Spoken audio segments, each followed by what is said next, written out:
as you said, from problem child to golden child, I would say. And this year, yeah, Solana has really cemented itself as a key player in the crypto space, and particularly as a significant competitor to Ethereum, gaining significant market share over its big brother. So you can see on the chart over here, it may not be our most exciting chart, but it still shows you the kind of progression of Ethereum versus Solana's market share.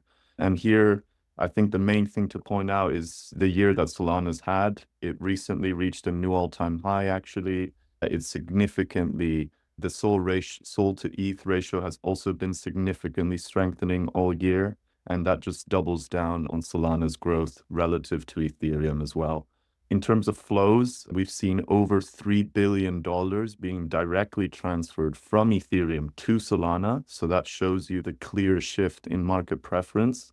And as a whole, Solana experienced 2 billion in net inflows, whereas Ethereum suffered 7 billion in outflows. And I think the shift, the preference shift here is driven by its nature, Solana's nature as a highly scalable and performant chain. So just to put it into perspective, the whole year, Solana has had an average of around 2,400 transactions per second.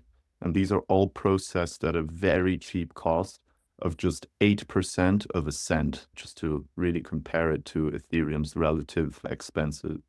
I think this is particularly important because we've seen on-chain activity surge significantly on the Solana blockchain, and it still remains a very cheap blockchain to interact with. And as a result of these kind of technical advantages, Solana has become the platform of choice for retail throughout the year. We saw this in the earlier part of the year in March, when Solana-based SPL tokens, when they went on their first craze. In that month, we saw Solana-based DEXs process 60 billion in trading volume, which significantly surpassed Ethereum's Uniswap. And actually, we saw another resurgence of this following Donald Trump's victory, where Solana recorded 130 billion in volume in the month of November, which was double Ethereum's.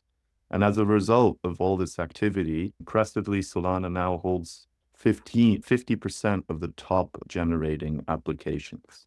So that's just to put it into a year in review for Solana, but we also expect this to continue throughout next year. So that's our prediction, that we expect Solana to continue biting and eating into Ethereum's market share while reaching a new all-time high in TVL.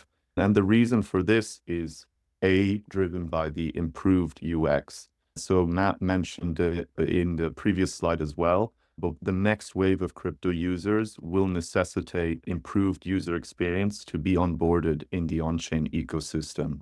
They really want and seek an experience that for them is comparable to their existing one in Web 2. And we, of course, are not seeing this only with Solana, also with other lean layer ones like Sui and Ton, but the same is true for Solana. They are a lot more friendly to use than it is on Ethereum. Not only this, but Solana is also poised to continue accelerating their TradFi integrations.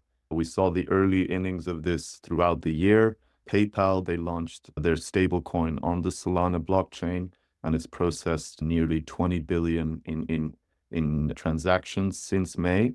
And they've also announced and made some partnerships with Visa, Shopify, Stripe.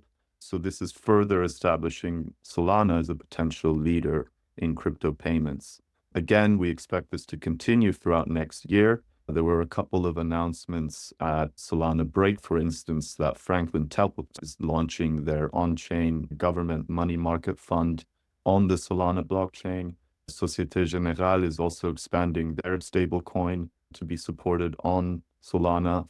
And so there's just a number of kind of TradFi integrations that are taking place. That being said, of course, given Ethereum's security and decentralization, it still remains the favored choice, but it's still very positive for Solana to see that traditional companies are experimenting with their chain. That being said, and I know some of you in the audience probably thinking this as well, to actually be able to adequately support these new integrations, Solana will need to resolve its ongoing technical issues, which often include network outages and transaction failures. And so I think a key part of the solution is the FireDancer validator client, which is set to go live next year and demonstrated over 1 million transactions per second on testnet. And not only will this enhance Solana's speed and cost for transacting on the chain, but it's also diversifying its validator ecosystem, which makes it more robust to potential outages. A number of things are going on with the Solana blockchain, but we do expect all of these things to come to fruition next year, and it may also coincide with the potential regulatory easing. And then who knows, it may pave also the path to some potential traditional financial products on this crypto asset.